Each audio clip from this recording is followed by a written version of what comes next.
Hey, everybody. My name is Geoff Fagien. Welcome to the Reach Films podcast. Sorry for the technical difficulties in the beginning. Should be sorted now. If you guys can hear me, please let me know in the chat that you can hear me. And we'll kind of just take it on from here. If you're watching live, you got that little flub live. If you aren't, there's some stuff that's going to be cut out after this has been rebroadcasted. So we will start from the top. Again, if you guys can hear me, sorry for that technical difficulty. I'm using a new computer to do these streams today, and it didn't have the right audio selected. So let's move on. Let's go to the beginning. So RED Komodo just released officially today. And now I know it is not this, the Stormtrooper, which it pretty much is. It's the same thing, just different color. But the Stormtroopers have been out for a little bit that you could privately order from RED. And now officially you can get the black Komodo directly from RED. So what's great about being able to do that today is the fact that we now have not only the official specs that we can talk about, but there's also new accessories that have been released. Some of them were hinted at, some minor ones weren't, and we'll go over them today. But first, we're going to start off with the official specs because that's what everyone's really excited about. Okay, Ramon, can hear you now. Thank you guys. Thank you guys for bearing with me. And thank you for letting me know because that always helps. That would have been not too fun going through this whole thing without audio.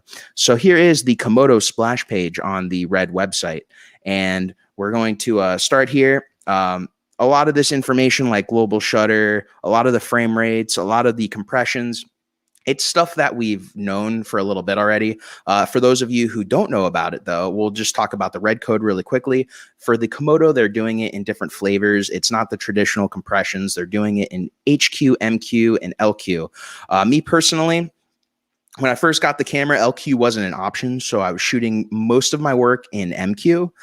Now that I've had it for a bit and LQ has been released, I've been shooting a lot in LQ, a lot of documentary style work, a lot of stuff that's really going to go to YouTube only, has all been LQ. But for something away from LQ, I have shot HQ, and I shot that on my short film, The Decommissioning, which was really just a test sci-fi film that I shot, which is released here on the channel. You can see it, and I'll put a link after the live is over. And it's like a short little sci-fi Star Trek inspired short film, all shot on the Komodo, and we shot that at HQ just to be safe on a 512 card. And so we see the stuff about the 6K, the stabilization, a lot of stuff that's generic to a lot of 6K cameras as it is. And then there's the lens mount, which is RF, which another thing to note is it is officially released today, the RED Komodo, but it is still using the RF to EF adapter if you are using electronic lenses. If you're using manual lenses that are RF, you can still use them on the Komodo. But if any lens that requires electronics, you're going to have to use that electronic adapter.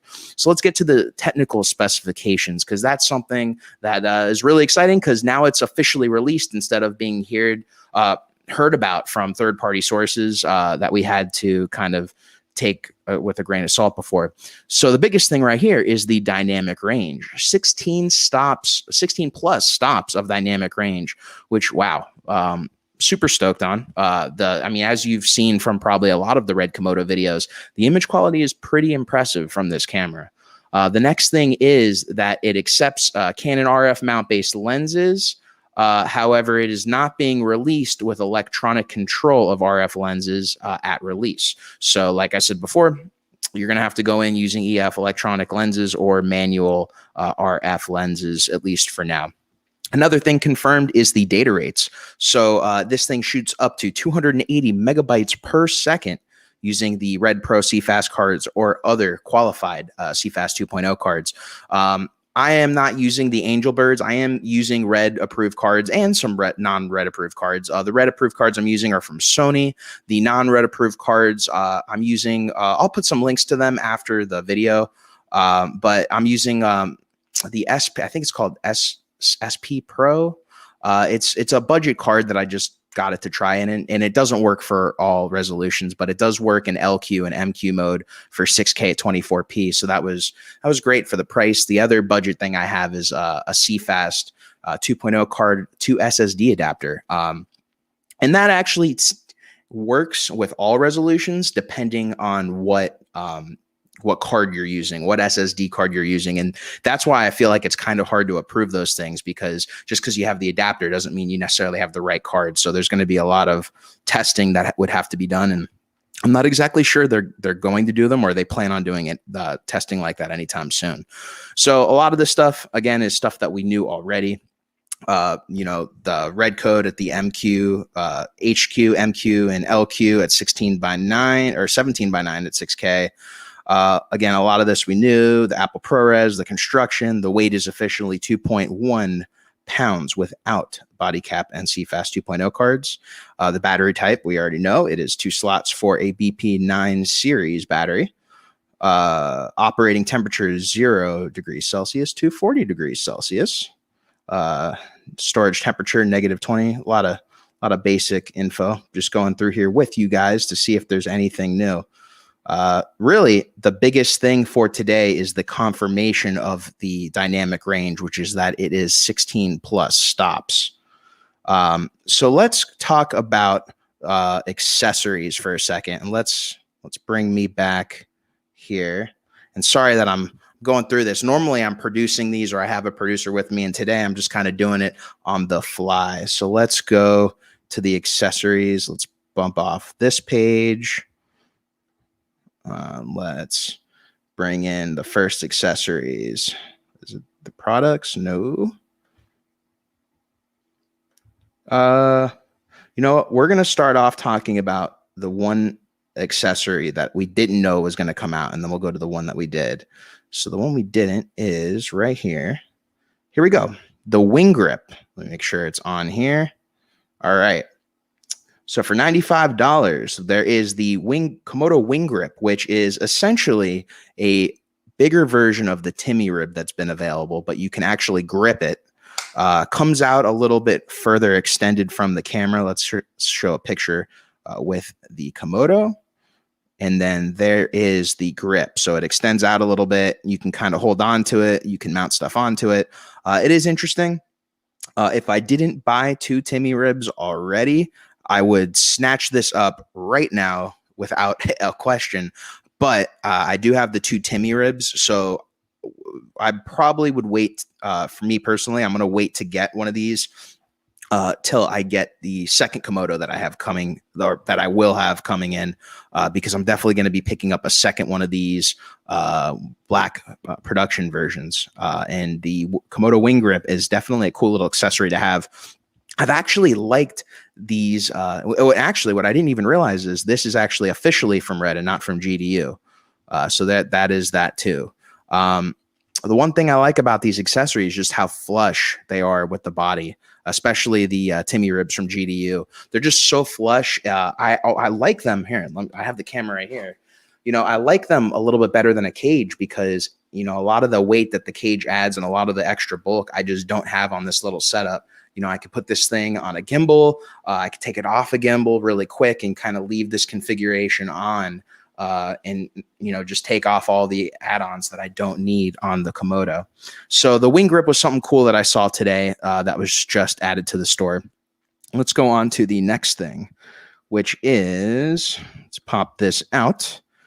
I pulled up all of the links beforehand, so I didn't have to go look for them.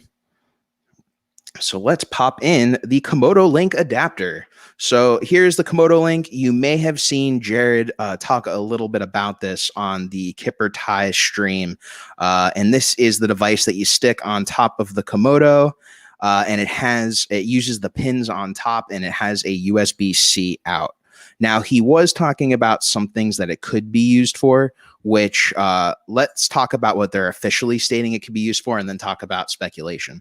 So the Komodo Link adapter provides Komodo with a USB-C interface to extend the usability of the camera, directly connect the Komodo Link adapter to an iPhone, Android device, and get a lag-free preview via RED control, which is pretty cool. Did not know that was going to be a feature. That's absolutely useful, especially if Wi-Fi is not working. It's pretty much what we do on a lot of the DJI drones to get a much better signal. Instead of using the Wi-Fi on the controllers, just directly connecting into the controllers. And it's the same thing. We really have a lag-free connection. So that is a really cool addition that they've come out with. And then what they're not talking about, oh, here's the remote camera control can also be available via Ethernet if you basically get a USB-C to Ethernet dongle. I don't know if it's going to use any generic dongle or if you have to buy that from RED. I guess we will find out as people start getting them in their hands. The one thing that Jared mentioned that this could be used for at some point would be to hook external hard disks to, and not to record directly to the hard disks, but to take footage that was on the CFast cards and through the USB Komodo link adapter, transfer the footage through the adapter to a disk. So you do have to have the CFast 2.0 card, but they were talking about being able to let you do that, which is cool on the fly. You know, maybe you have a really big CFast 2.0 card, maybe you got a 512 one, and you've got like a multi-terabyte SSD drive, and you know, you just directly connect it and you're kind of doing your DIT work without having to have a computer on site or a DIT. So that does save some time. So in certain situations, the $400 you're going to pay for this adapter is absolutely worth it to save you, especially in these COVID situations, having less people on set. And right now, the least amount of people you can have on set, you know, and still have your production at full force, the better. You know, every mouth is an additional, you know, vector that could be carrying COVID. And there's one other thing that was released today, and it's really not a single accessory. It's more of a bundle, which I guess they can do now that the camera is out. So let's pull it up. Here we go. The RED Komodo production pack. So for $8,200, you can get the RED Komodo production pack, which pretty much comes with a lot of the accessories that launched with the Stormtrooper. The other thing I also want to mention that it did say in that last article about the Komodo link, the Komodo link cannot be used with this outrigger handle that you see here. So you're going to have to pick and choose when it comes to that.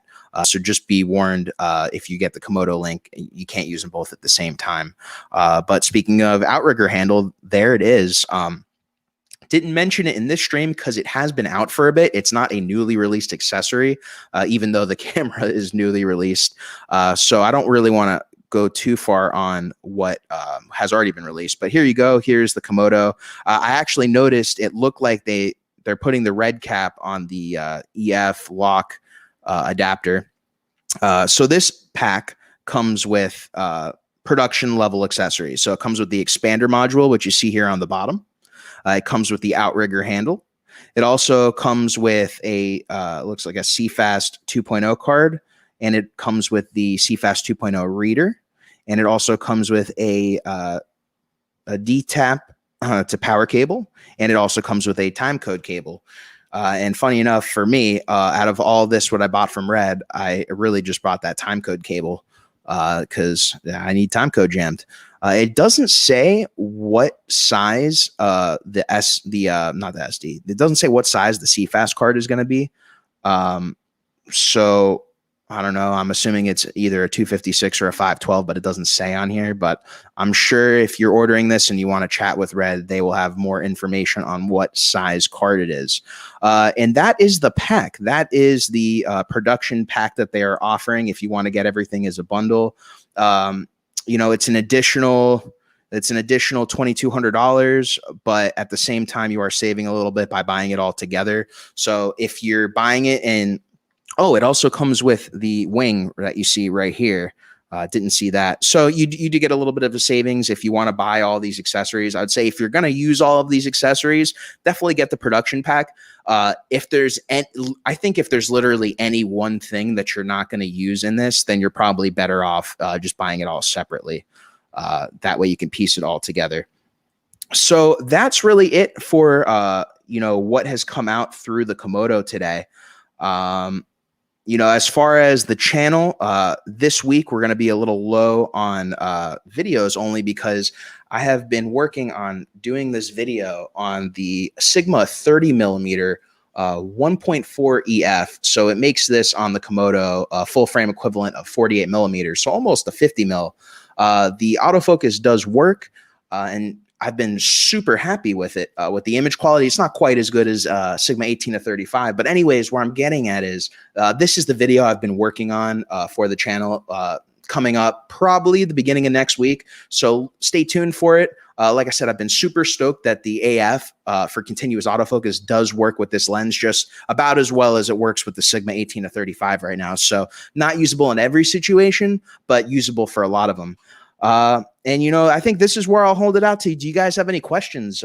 What are your guys' thoughts on the release today of the Komodo, the official specs release? We can kind of pull back up the tech specs page again. I left that up here. Let's pull it up. And here we go. So here's the page again, since I was kind of talking about a lot of this when my mic wasn't working for the first 4 minutes. You know, some of the stuff we knew about the Komodo, it had the global shutter. You know, the dynamic range, we didn't know officially what was going to be the finalized dynamic range. So that was great to see that it's 16 plus stops, because that's definitely blowing by Blackmagic out of the water, where they're claiming 13 stops. And it's really more like 12.5. Still a great camera. Don't get me wrong. Great for the money, but the image quality definitely is better on the Komodo. Talking about post-stabilization. Sorry, I'm switching back and forth between the page and here. You know, the biggest thing with Komodo is the size and the versatility of this thing. The fact that, you know, you have this thing in your hand. Let me pull it back over here. The fact that you have this in your hand. Now, I don't know if the battery's on this, but, you know, to the NATO rail, I put on my top handle. I put on something that's similar to an outrigger handle, but it doesn't have the focus, or not the focus, doesn't have the recording control. But I mean, I could put this little kit together very easily, and this thing is still really small. One thing that I mentioned on my Instagram, if you guys have Instagram, follow me at reachfilms_official. One of the things we talked about is the BP915 batteries and how they exist, but there aren't any that are RED approved. And it would be nice to see some that are RED approved, because they are, I don't have any up here because I actually just got back from a trip to Gainesville and everything's still in my suitcase. But they're really small. They're about the size of an LPE6 battery. And they make your Komodo kit even smaller. So they're not RED approved, so you got to kind of take that with a grain of salt as far as using them. And I will tell you, I actually have had issues using some of them. Not all of them. They were the Castar brands that I had. So Ramon says, is the firmware no longer in beta? Well, that's really the question. So if the camera is officially released, then I would say probably any camera that gets shipped out would not be in beta. As far as this camera right here, this does have the latest firmware, which does say beta when you still launch it. But the thing is, anyone that orders a Komodo right now today, I don't think is getting it right now today. So I'm sure between today and when Komodo starts getting in people's hands, we'll at least get some kind of firmware update that brings it into no longer beta. So I guess that was kind of answering it. So like, yeah, the Stormtroopers are still beta for now, but I mean, the way that Jared has been dropping a lot of these firmware updates in the private groups, it's not like we're getting any warning. It's just kind of like, oh, hey, the firmware update's out, time to update your camera. And so, you know, that could be today. We don't know. He tends to do them later at night, at least for us on the East Coast. It's probably a normal time over there. So we'll see, but I'm, you know, like I said, you know, I'm assuming now that the camera's out, we're going to get our, production firmware update any day now. Cause that's, you know, they wouldn't release it unless it was ready to go. And, I've been having a great time using this camera. I've actually, surprisingly, for a camera that's in beta, I've actually had very little issues other than when I first got the camera. And the one issue I had seems to be one everyone else is having. And it's not all the time, to where like we're filming stuff and all of a sudden the screen starts like rolling. And the first time it happened to me, I was like, oh, what did I do? And then I switched resolutions. And when I switched resolutions, it stopped, you know, cycling up and down. And then I saw other people were having the exact same issue. So at least, you know, I knew it wasn't alone. That had to be something that was pretty common. And other than that, that's really the only issue I've had with Komodo. The other issues I had, I'm going to dumb down to, they were battery issues, which is why you should use RED approved power. It was really just, batteries that were fully charged and not really turning on the camera. But then when I got other batteries and put them on the camera, they would turn it on. So it's minor things. I think the camera's, at least in my experience, it's been pretty solid. So it makes sense that it is ready to release. And so, yeah, I hope that answers your question, Ramon. If you guys have any other questions, put them in the chat. I can stay here for a little bit and hang out. Don't have all day, but I have a little bit of time. If you have any questions about the Komodo itself, I do have it next to me. If you have any questions about some of the accessories I use, I actually do have my backpack with me. You know what? Real quick, let's pull out some of the accessories.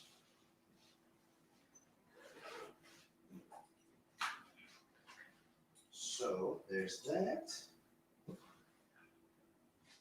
All right.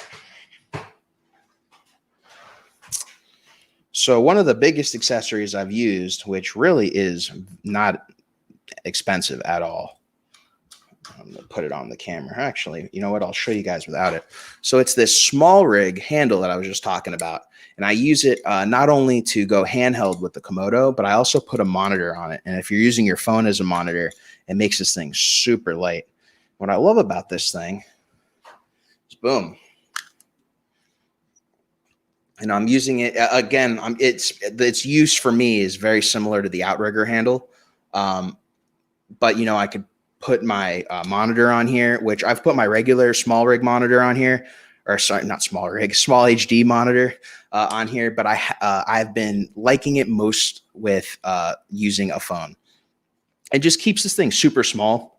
I put the Tilta base plate on here. It's not long enough for most of my lenses, but for the Sigma 30 mil, it is long enough for me to put the follow focus on. So really what I'm waiting at this point for this configuration, which I don't have the top handle on, but I didn't want to go searching for it. What I'm waiting on here is the Core SWX battery plate system that I just ordered that is RED approved. So I can power not only my follow focus, but I could power my monitor when I put it on here. It will add to the bulk of this thing, but still it's a small powerhouse. So most of the stuff I've been shooting lately, especially what I shot up in Gainesville, a lot of it was in this handheld configuration and I'm loving it. I've also been using this a lot with the Crane 2S and I have a video on it in the channel. If you guys want to go through, and I'll put that again after the video's over, a link to it. And I've been loving the Crane 2S with the RED Komodo, and I've been loving the Weebill S with the RED Komodo. The main things with the Crane 2S is having to use, being able to use heavier lenses has been a huge plus. Plus the quick release on the Crane 2S is pretty solid. Because not only can you have, this is the quick release for the Weebill, because I was using the Weebill in Gainesville. But the quick release for the Crane 2S, you can just side mount into the Crane 2S every time. And then you can also have, whatever plate your tripod uses on the bottom of its quick release. So I can go from gimbal configuration straight onto a tripod, straight onto a shoulder mount, straight into handheld with the Crane 2S, which I haven't really been able to do with many other gimbals. So I do really like the Crane 2S. Brought the Weebill on this trip because if you're just using a lens kind of like this Sigma 30 mil and you're using super small batteries like the BP915, then it'll work on the Weebill and you can get some pretty solid footage. But a lot of the times, I need more battery power, so the Weebill doesn't always work in those situations. So let's see. Got some questions here. Is it going to be available anywhere else or just RED's website? Well, as of right now, this moment, it's available on RED's website. I'm sure sooner than later, you'll be able to get it at retailers like B&H, Adorama. I'm sure Hot Rod Cameras will do something. but as of right now, this second, you can get the official release at B&H, official release at red.com. And some people did buy Stormtrooper models through B&H and some of the selected retailers. But those, I guess, weren't officially out there. That was for special clients. So yeah, if you want it right now, I would go through Red. If you're trying to get the hydrogen discount because you purchased the red hydrogen, you need to do it. You have 60 days from today to use that discount to buy a red, which will get you $1,000 off of the hydrogen, or sorry, $1,000 off of the Komodo using the hydrogen. Use your IMEI number. They'll even help you if you don't know how to get your IMEI number. It's usable, I believe, for up to 2 Komodos. But you have to use it within the first 60 days of the Komodo being launched. So if you plan on doing that, you got to do it now. Otherwise, you're going to lose out on that discount. So there is that. What CFast strikes the best balance of affordable and reliable? So for affordable and reliable. So, you know what? I actually have the card I was talking about earlier, which I can answer that question with. So if you're trying to use specifically a CFast card and you are going to shoot in 24p and you're not going to shoot in the higher frame rates, these are they are the SP, I think it's Silicon Pro, Silicon Power. These Silicon Powers, they work pretty decent. They are not RED approved. But you can get this 256 one is like under $200, and I can shoot 6K, LQ, and MQ pretty much all day. Now I've only been doing in MQ, I've only been doing 24 frames per second. In LQ, I have been doing 40 frames per second in 6K with no issues on this, but I haven't gone any higher. So I'd say if you're going to stick in that area, this card is pretty reasonable for that. Otherwise, if you go with the RED approved cards, they're going to be usable with all of the frame rates, all of the resolutions. So you don't have to worry about some working and some not. But if you're just looking for right off the bat, there is also non-RED approved SSD adapters out there, which again, you're going to get a huge bang for your buck.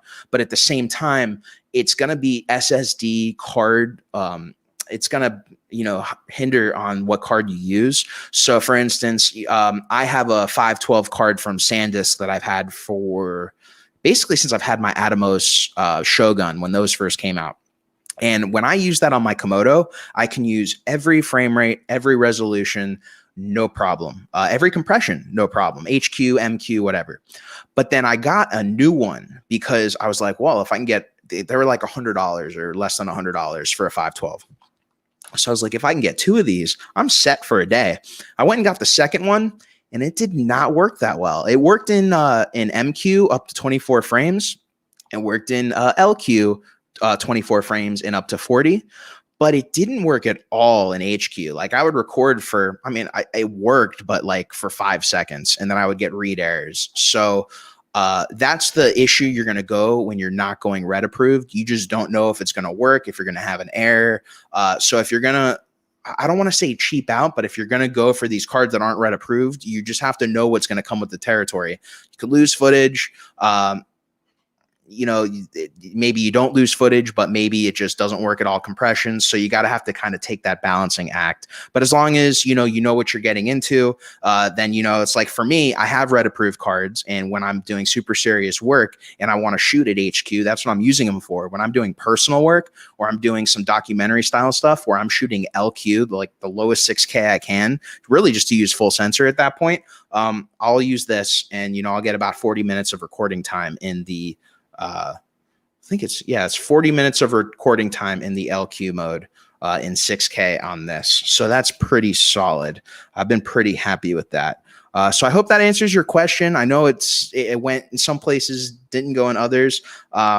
I haven't used every CFast card that's out there. I've used the Angel Birds. I've used the Sony that I have, which is away somewhere. The SP cards, and then I have my SSD adapter, which if you want to see more about the SSD adapter and hear more about it, I talk about it in my RED Komodo and Zhiyun Crane 2S video, although I'm not really using it as much anymore now that I could use this in replace of it for a lot of that stuff.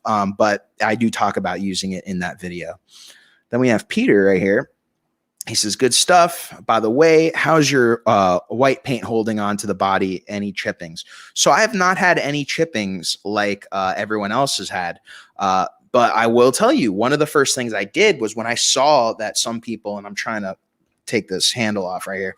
So when I saw that certain people had issues with chipping, especially with Timmy ribs and cages, the first thing I did was I took everything off. I was like, all right, let's make sure I didn't have any chippings. And not only did I not have chippings, but I didn't really have any kind of wear or any kind of imprint. And I thought maybe I could have, because I put these cold shoe mounts on the sides, which I pretty much use for my wireless audio adapters, like my Comica, I forget the name of them, but they're like the Rode Wireless Goes. But I've been pretty much putting the Comicas on here, and occasionally, you know, little things. Like originally I had planned to put my a monitor rig right here, but I ended up just putting the monitor rig up here on the NATO rail. But anyways, I digress. I haven't had any paint issues. I really haven't had any scuff issues. I don't want to say by any means I've been super rough with this camera, but I mean, I've traveled with it extensively. You know, I've also gone hiking with it. I've brought it. I've gone mountain biking where I've had it in my bag just in case I wanted to pop it out. Let me see if I have I've been popping it in this small little bag right here. And the whole point of what I'm getting at with showing the bag is I've taken this thing out, and really the only thing that you could say has worn, which I see has happened on everyone's cameras, is really just the eject buttons. They come with white paint for the eject and the triangles. And the eject buttons are pretty much completely, the white paint on them at least is pretty much gone on this. But for me, that's like such a minor thing. And I see that they're like showing in the Komodo stuff now. They're even showing that the red eject buttons aren't painted. So I don't know if that maybe they decided not to paint them anymore, just because if you look at pretty much everyone's Komodo that got them in the beta phase, pretty much everyone has some kind of wear on the eject button. It just, for whatever reason, I guess maybe the material or the paint or whatever, maybe it's too small. It just doesn't seem to stay on. But that's the only kind of paint wear I've had. And from my perspective, if that's the only thing I've had, it's pretty solid. You know, we got these cameras in beta during a pandemic. And so if there is paint chips, of course, you're not going to be happy with it. But at the same time, RED's not going to leave you high and dry if you have paint chips on your camera, especially if it's stuff that you really didn't like, you know, rough handle this camera. You know, if it's just from putting Timmy ribs on or putting a cage on and all of a sudden you got some rub, they'll take care of you, but you're going to have to hit them up. It's not like they're going to know. So if you have those issues, hit them up, let them know what's going on. But I have not had those issues with me. So, you know, take that for what it is. We got a question from Michael. In your opinion, what is the biggest disadvantage to this camera so far? Let's see. Biggest disadvantage. I would probably say for now, I would like there to be more compression ratios. I think I don't fully understand why they decided to simplify so far the compression ratios, and just because I don't know exactly what HQ, MQ, and LQ is, other than a lot of people are saying LQ is somewhat similar to like an 8:1 compression ratio. It would be nice if maybe there were like 5 options and we can have like one that's like the highest we can get. Then the next one is like, you know, maybe the next one would be like where MQ is, and then LQ can stay where it is, and then maybe like another LQ that's a little bit lower. That's one of the things that, you know, it's not like you're getting uncompressed raw, so you are saving a little bit of space, but at the same time, it is still pretty big files. I guess if you're coming from cameras like the Blackmagic, where they're 4K and 6K files and B raw, you know, whether you believe that it's raw or it's not, it gives a lot of filmmakers and content creators that flexibility in post that they need, like changing your ISO, your color temperature, your white balance, all that stuff. It gives you a lot of that flexibility in post, and the file sizes are lower. But then again, it's not the same camera. So again, that's kind of what I would say is the downside. I wish there was more compressions to this camera.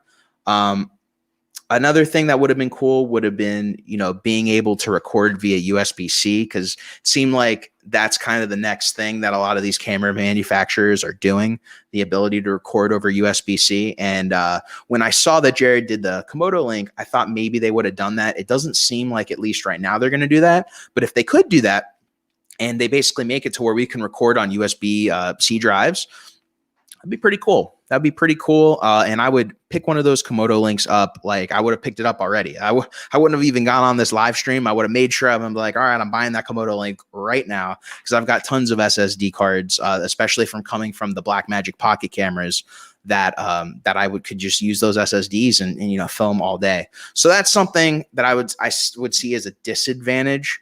I would say if you're coming from DSLRs or mirrorless cameras, this isn't a disadvantage, but this is something you're going to have to get used to, and it's the black balancing. And, on set, we always had ACs to kind of do the black balancing for us. So we were lucky. We were lucky, and, they went and took care of it for us, and we didn't have to really worry about that. Whereas a lot of people, I think, who are buying the Komodo are going to be one-man band type crews. So that's going to be something you're going to have to get used to, that you're going to have to black balance within certain temperature and lighting changes. And, I've been used to it by now. I've gotten used to it by now. I just, do my black balance, make sure the actual red lens cap is on, and I'm good to go. So that's something you're going to have to learn. And let's move on to the next question. And guys, give me 1 second. I'm going to have to plug my laptop in. Uno mas, I left it in my suitcase.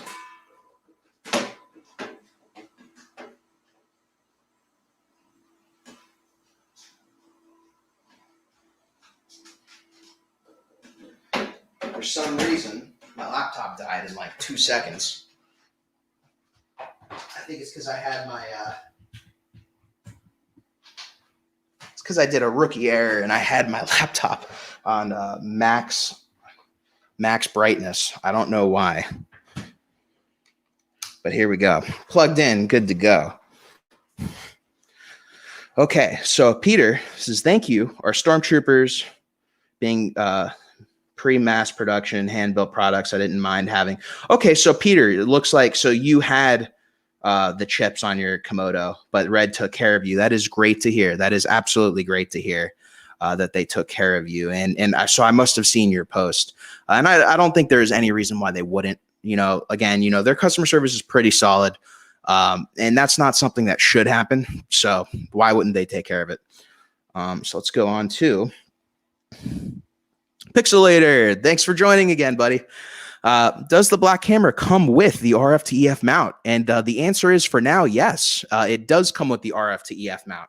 Originally, Jared had said that it was not going to, but I think, and this is my guess, because the RED Komodo is now released and it still doesn't use the electronics of the RF mount, unless you're using the adapter.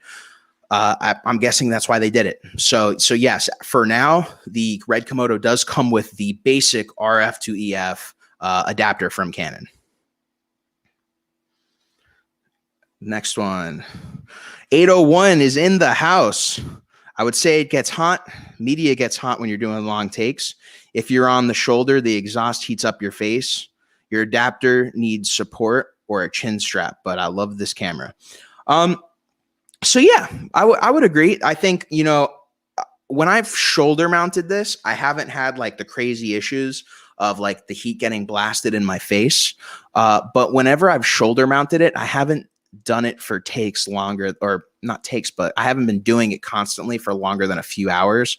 Who knows? It could have been, like I'm just in the moment and I'm shoulder rigging this thing and I'm not feeling it. But I haven't had that as much, but I could see it because, I mean, look, guys, there's these big fans on this side, which is where you're going to be, shoulder mounted, and this side. So it does have the fans, and it's going to put them out there. But that hasn't been an issue for me as much. The media getting hot, absolutely. I don't necessarily see that as an issue, but it's something I notice. The media absolutely gets hot, especially when you've been filming for a while. Something to take note about. The adapter needs support or a chin strap. Well, yes and no. So basically what I've noticed is, if you're using a lens like a Sigma 18-35, me personally, I actually absolutely correct. I would put support on it. For a lens like this small lens, I don't really see the need to support it, even with, putting this follow focus on. But if you're putting heavier lenses on this thing, absolutely, it would be great. You should probably support it. And especially if it's a huge heavy lens, you should absolutely support it. One of the things that I think you're getting at too, that I do agree, is what would be nice is at some point, if a company that's not, if it's just like a generic pass-through adapter with electronics, like this one is, if we can have a foot, kind of like the Metabones adapter. Here, let me see if I can do here. We can have like a foot right here and lock it into a cage or lock it into a tripod plate. And that way, when we're doing the follow focusing on some of these heavier lenses, we're not getting wiggle from the mount. I don't get a crazy amount of wiggle. I'm even doing it right now, and I'm not even getting any visible wiggle. I can feel it when I'm doing it a little harder. But again, it's all lens dependent. But on some of the lenses, especially some of the lenses you're going to use, or people may use with the Komodo, with it being Super 35, you're going to want to support them if they're heavy. Another thing I'm actually looking forward to is the Canon Speed Booster that was announced, I think over a few weeks ago now at this point. I've been holding off on the Metabones because I spoke to them directly, and they basically said they do not advise picking up a Metabones RF to EF speed booster. It's not even called that. It's the EOS R to EF speed booster, because it was meant for the EOS R. It was meant for the crop of 4K for the EOS R. And contrary to popular belief, even if a speed booster is a 0.71 speed booster, the optics, at least on the back of the speed booster, aren't the same on Metabones from speed booster to speed booster to speed booster.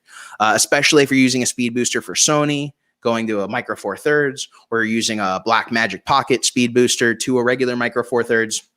If you look at the backs of them, they're all different. The Metabones one, even the 0.7, I guess a great way to say it is, if you've seen a Metabones regular Micro Four Thirds and you've seen the XL version, which lets you use full frame lenses, the XL protrudes further, closer to the lens, closer to the sensor than a normal one will. And the Blackmagic ones, even if you get a regular 0.71, if you get the 0.64, they are actually protruding even closer to the sensor. So they designed it for the EOS R in mind. It does work on the Komodo. It doesn't work with every lens, but it does work. But again, they designed it for a smaller sensor crop, whereas the Canon one that has just come out was designed for a Super 35 sensor and not a crop on a full frame sensor in 4K that's like closer to Micro Four Thirds. So I'm excited for this Canon Speed Booster. As soon as I can get one, I'm going to pick one up. I don't know if it's compatible. I know a lot of people are worried that due to this lip here on the Komodo, this small little lip right here, they were thinking maybe it wouldn't be compatible. But that's going to be for us to find out. And I probably won't be the first one that gets it, but I'm interested to see who gets it and pick it up if it's compatible. So just going through chat here. Looks like that's it for now. Going up, I'm going up on 48 minutes, but I had that first 4-minute, that 4-minute fluke, as we should say, that I'm gonna have to pop out once this thing goes live. But if you guys have any other questions, please feel free to pop them up in the chat. I can stick here until around 4 o'clock Eastern Standard Time. So it's another like 12 minutes, unless chat's really happening. I can stick longer. Otherwise we will bring this party to a close. Oh, I didn't see. Isaiah said, I always put up a courtesy flag for sunshade for shade in direct sun. Yeah, no, courtesy flag's good. That's one of the things that, when you bring up the overheating, one of the things that I am happy about with having the Stormtrooper model versus the typical black is the fact that because this thing gets really hot, especially when you're out in the hot sun like you are in Florida, at least it's a white body and not a black camera body, because the black, pretty much anything that's hot, that's black in the sun, it's pretty common knowledge. If it's black, it's going to absorb more heat. That's why when I wear these shirts on gigs, sometimes I'm dying, especially if it's in the, in the middle of the sun, if I'm out on a boat filming in downtown Miami, that situation happened a few weeks ago, out in the middle of a boat, it's no clouds in the sky, black, everything. It's a recipe for overheat. So that is one of the things I like about having the white body. And, I'll have a black Komodo at some point, because first, having a Komodo, besides all the power that this thing has, when you have it, you realize the advantages to being in the RED ecosystem. And having this camera works really well, especially with their other models, but also having multiple Komodos. So I'll have a black one, probably going to do things like put my special Stormtrooper colored Timmy ribs on the black one. But anyways, I'll be able to kind of do those tests and see if it does overheat, if the white body does save it or not on a camera, because you'll be interested to find those tests. So Pixelator says, what essentials are needed for the Komodo? So if we're talking about what you need to buy, so one of the things I didn't buy off the bat, which I guess we can talk about now, that I think is very essential in practicality. So I wouldn't say you absolutely must have a cage, but you do need something to mount accessories onto. And that's where the Timmy ribs come into play. I originally got this, and it's not that I didn't have a cage. I did have a cage, which I think somewhere over here, actually. Let me grab it. I had a cage. Oh, here it is. I got my Black Magic on it now, my OG Black Magic. So when I first got the Komodo, I used it with this cage. And weirdly enough, this cage, the Komodo perfectly fit in it, and it has rails. It has rail support in it. And, I was able to just kind of do my whole thing, and it worked pretty well with the Komodo. But the problem is, since it wasn't made for Komodo, like putting the Komodo in and taking it out of the cage when I had to put it on a gimbal, that was a big pain. And from having cameras with cages on them, I can tell you some of the cameras, like the Blackmagic Pocket 4K, in order to put it on a gimbal properly and to get like pitch perfect balancing, so there's absolutely no jitters in the footage, I would have to take the cage off. Whereas I kind of put this together. I got the two Timmy ribs. I got the NATO rail for the top. I was able to keep this thing very compact. And I can, take things like, I'll strip off this handle. I'll take off the top handle, take off all my accessories, and mount this thing onto a gimbal, and I'm good to go. When I take it off the gimbal, I can put everything back on. And so I would say, if you get a Komodo, you definitely, if you're not going to get a cage, at the very bare minimum, you should be getting at least one set of Timmy ribs. I would probably say go for two. At that point, why just get one and not have it matched? But some people may only see use of having one set, but I would definitely get at least a Timmy rib to have on here, so you can mount things like microphones, external audio devices that are small. So that's one of the things, that's really the main thing I would buy off the bat. The next thing, which a lot of you guys are going to be luckier now buying the Komodo versus when it first came out, is batteries. So yes, of course, you can get away with non-RED approved batteries, but if you go that route, you run into issues like power issues that I had when I was on the shooting that yacht for that company. And I'll actually share the commercial once it comes out. But when I was on that shoot and I had battery issues, I didn't just have battery issues with the 915 batteries. I had battery issues with the 975 batteries I had too. And that sucked, and it's not professional. And, luckily I brought all of my batteries out that day. So, four out of my 8 batteries didn't work and I was able to go with it. But having RED approved power more than anything, I think is essential.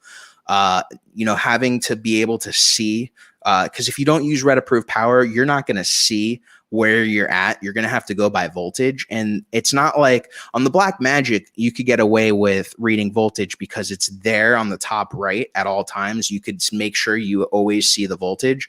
Whereas in the Komodo, you have to click the battery over by the battery icon to then see the voltage. So it's not realistic in gauging. And if you can't gauge where you are on battery life, that's not good.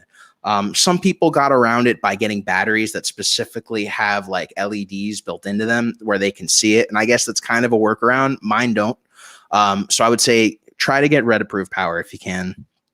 It's really, it's the way to go. I'll talk about the Core SWX battery plate once I get it in. I believe they're going to start shipping in a few days. I ended up getting the full combo. I got the battery plate. I got 2 batteries. I got the charger, because the most V-mount stuff I have is like adapted. I have like a V-mount adapter and I put like NPF batteries on, and I don't have any V-mounts or chargers anymore. So I had to go buy it all from scratch, but it was a pretty sick deal that was in the RED Komodo users group. And so I would say another thing I would do is join the RED Komodo users group on Facebook. If you guys haven't joined it, they do some pretty cool deals, and you may not want to do every deal they do, but there's certain deals that you're going to see and you're going to be like, wow, I'm going to save a lot of money if I go through this group buy. Let's do it. Core SWX is one of them for me. Some people, there was like a Chameleon, the EVF from Zacuto, they were doing a deal on, I think it was like $500 off or something. That's a pretty sick deal if you're in the market for an EVF. So that's something else I would do that I would consider essential, is join the RED Komodo users group. It's pretty solid. It's a great community. It's run by Randy, Tim, and Scott Balcom. And they're really great, especially Tim. Tim has helped me a pretty decent amount. Tim also even helped me. I came out with that first test I did with the Black Magic and the RED Komodo. And there's a few things, I guess, I don't want to necessarily say I did them wrong, but I didn't do them right either. If I was trying to basically show the RED using IPP2. When I first did the video, I did all the RED footage and I color graded it using HLG. And then he showed me kind of where you would have to do it if you wanted to do it using IPP2. And he took the time. It's not like he took days, but like he took a few hours to help me. And that was really appreciated. And, there's not really a lot of other groups that you're going to have that kind of camaraderie together like you do in the RED users group. So if you're interested in that, if you're just interested in being part of the community and you want to see what other users are doing, I would absolutely join the RED Komodo users group on Facebook. So let's see. Let's go on to the next. Talking the media reader batteries. Okay, so let's go reader. Give me a second. Let's drink some water here.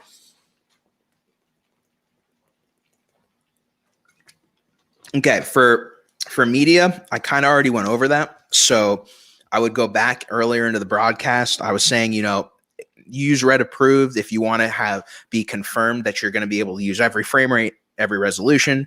If you're okay with sacrificing some frame rates and resolutions, you can get cheaper cards, kind of like the Silicon Power 256, which is like half the price of every other equivalent card, but you can't use every resolution or frame rate on it. So there's the trade-off.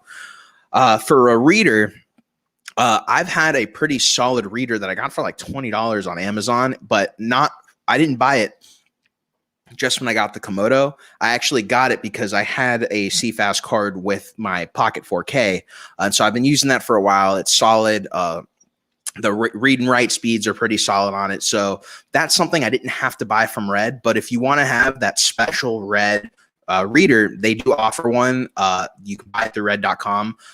If that's a little bit more expensive than you're willing to pay for it, there are some good ones on Amazon. And there's a lot of them. CFast 2.0, the cool part about the Komodo is they're using a format that's been out for a little bit.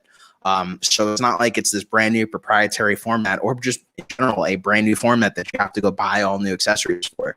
It's been out for a while, so you can get a lot of those things through places like Amazon, or sometimes, depending on where you live and what kind of Best Buys you have, sometimes a Best Buy.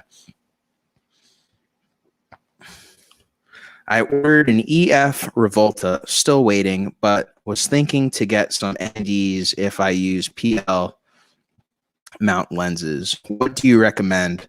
Also a member of the Komodo Facebook group. Well, glad to have you as a member. Like I said, it's an amazing group. So the Revolta mount is pretty much like the mount to get right now, as far as if you're going to use PLs. There's going to be other ones coming out, and there are super generic ones you could buy that have been out for a little bit that were really made for the EOS cameras, the EOS R that were already RF. You can get them. Again, it really depends on what you're using, what lenses you're using. If you're using some really high-end PL glass, I would not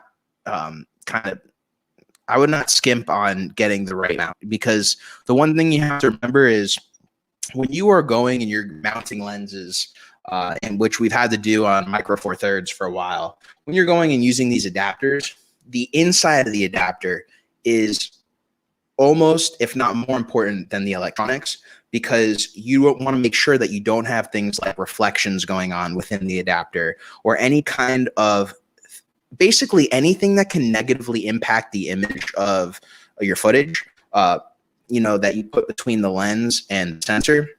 You got to be careful. And that's why, with those, I've always been a proponent of getting like the best possible. That's why when we're doing speed boosters, try to go Metabones, because there's the least amount of reflections and image degradation you're going to get with the Metabones compared to getting like a Viltrox. If any of you guys are Pocket 4K users, give me a shout out in the chat.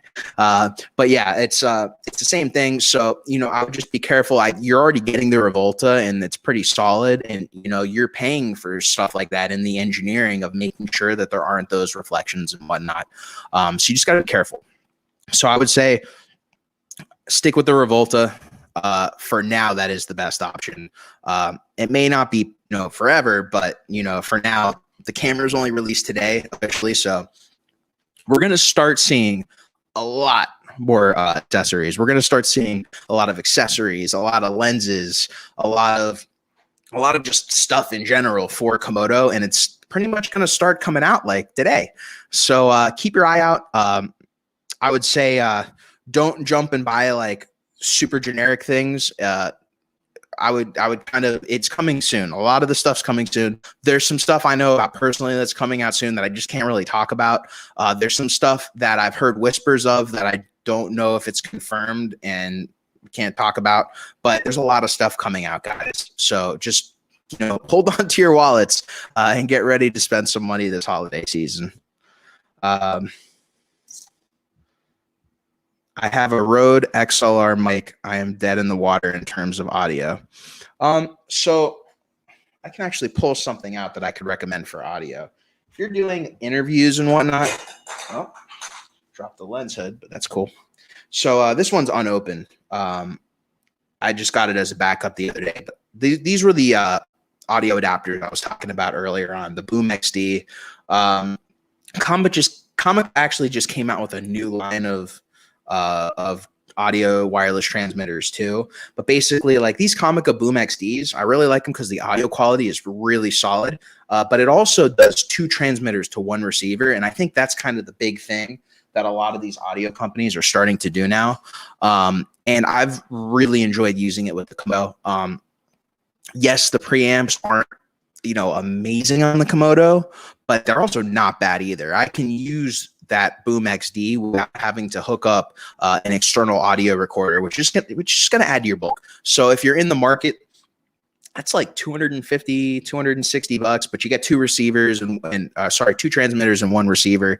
It comes with its own not proprietary, but it comes with its own microphone labs that you can hook in, and they have some locks on them. I actually wouldn't really recommend the microphones they come with. the lavs, the quality is okay. The quality of the built-in mic on the transmitters is actually pretty solid. So that's my little input on that. You know, if you're into wireless lav systems, that's a pretty solid price. So it's the Comica Boom XD, and there's some other stuff too. Like, you know, for audio, if I need XLR, well then if I'm using Komodo, I have to use something like a Zoom to put the XLR in. And when you use a Zoom as a pass through, it puts such a solid signal into the Komodo that you technically don't even need to record the audio on the device itself. But I always do as a redundancy. But I've had it do both. I've had it not only record on the Zoom, but I've had through an auxiliary line go directly into the Komodo, just so everything's in the video file as well. And I talked about that in one of my videos I did, a few months ago now, talking about using different audio devices with the Komodo and how it kind of sounds. Michael says, this has been super helpful. Thank you. No problem, Michael. And thank you guys for watching. And as we're hitting an hour and 4 minutes, which basically means I've covered that 4 minutes of flub. And I know everyone's going to watch this and rewatch and be like, what flub are you talking about? Because it's not there. I'm going to cut it out. Don't you worry, guys. I'm going to cut it out when this is over. But I think this is a good spot to end this. So unless you guys have any other questions, I think we will call it here. And if you guys like what you got in this video, make sure you hit that subscribe and notification bell. And not only can you see some of the videos that come out, which, you know, not all of them, but most of them lately have been on Komodo or Komodo related things. But you can also see the live streams that I do sporadically. I don't always announce them. You know, I did one last week with Brady Bissett. He talked about his channel and how he's doing lighting tutorials. It was very insightful. And if you haven't seen Brady's channel, go check it out. The dude, like, his channel just launched out of nowhere. And there's very few times where I say something happened out of nowhere, because most of the time a channel launches and it really wasn't out of nowhere. The guy's been working on that channel for 3 years, and then he hit just like that video that launched his channel. Brady is, I've actually worked with Brady on a documentary before, and you know, he did start his channel like very recently, like doing it like a few months ago. And, you know, he just put out some really good quality content, and he went from having under 300 subscribers to having, like, I think he's at like 25,000 now. So I would definitely check out his channel. And, thank you. I've been shooting on the Panasonic VariCam for about 4 years. First time getting into RED. Yeah, dude, the VariCam is a sick camera. And, you know, you definitely did not go wrong on that. And, you know, you're going into RED, you didn't go wrong either. It's a great change. It's a great step up. And, you know, being part of the RED ecosystem, not only does it step your game up image quality wise, but one of the reasons I got it personally was there's a lot of shoots I'm doing that were using RED cameras. And so we may not be using the Komodo as an A camera, but the ability to have the Komodo and on the business side of Geoff Fagien, when I'm like, oh, I can make a little bit of extra money, I can now rent out the Komodo to a lot of these productions and be a camera operator if I'm not the DP, and not only make money on the op side, but also make money on a rental side. So there's a lot of ups to having the Komodo. That a lot of, I don't want to say a lot of people, but there are ups that people don't think about, and that's a huge up. Being able to use this as a rental on a lot of gigs. Peter says, link to that channel. You know what? Let me put the link in the chat, and I will also put a link to his channel in the show description. Oh yeah, he's at 28,000 subscribers. Let's pop it up here. All right, so the link to Brady's channel is in the description, or sorry, it's in the chat. I'm gonna put it in the description as well after the show is over. And again, give Brady a shout, let him know I sent you. Brady's awesome dude. And yeah, so I think we're gonna wrap it up here on the live stream. Thank you everybody for tuning in. This has been a great live stream. And I've had a lot of fun doing this, and you know, we'll do more of these. You know, one of the things I'd like to do is, like I said earlier, for those of you who weren't here, I do have a video coming out about using the Sigma 30mm with the RED Komodo. I'm going to do one about using the Sigma 30mm with the Blackmagic, but I'm going to separate out the videos because the Blackmagic involves using different speed boosters. So the image we're going to get on that is just different from the Komodo. So the first one will be the Komodo. Should be out later next week, so stay tuned. this may be the one camera or this may be the one lens you guys have never heard about that you need to pick up. I certainly never heard about the Sigma 30 mil 1.4 for EF. Let me stress, this is for EF, and the one a lot of people talk about is for Sony E-mount and Micro Four Thirds. So this is a pretty solid lens, and more on that next week, and we'll do a live stream kind of discussing it afterwards. So again, I'm going to end it on that note. Thank you everybody for watching. My name's Geoff Fagien, and I will see you guys in the next video. Peace, everybody.